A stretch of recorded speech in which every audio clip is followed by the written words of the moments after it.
កិនប្រាថ្នាក្រុមប្រាំងវសានាថ្លៃ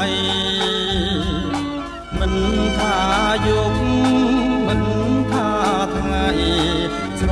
នងអាឡ័យក្រុមគ្រាចិននៅតែគិតចង់បានកលយានមករួមជាគ្នាក្រែងតែអូនមិនមេត្តាមិនព្រមស្នេហារូបបងការីហើយតែងរួយធម្មតាទេណានួនល្អកុំគិតអីថ្លៃមៀងបងគួរតែផ្សងវាសនាថ្មីសូមអូននាងគិនឲ្យច្បាស់រដូវគង់ខ្លាំងណាស្រីស្លឹងឈើចាស់គង់ខ្លាំងខ្ចី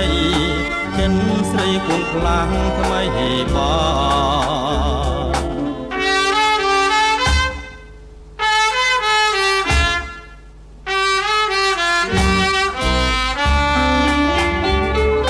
ចិននៅតែកិនប្រាថ្នាក្រុមប្រាំងវសានាថ្លៃមិនថាយុគ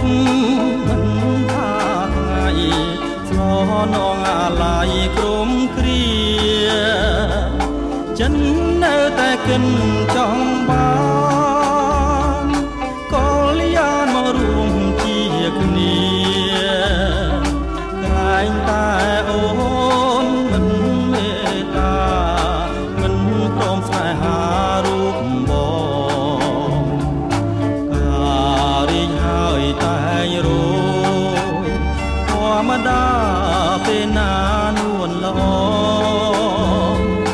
កុំគិតអីថ្លៃមៀងបងគួរតែផ្សងវាសនាថ្មី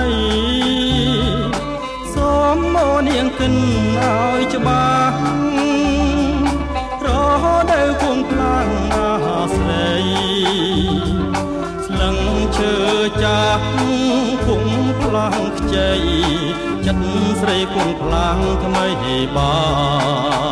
ង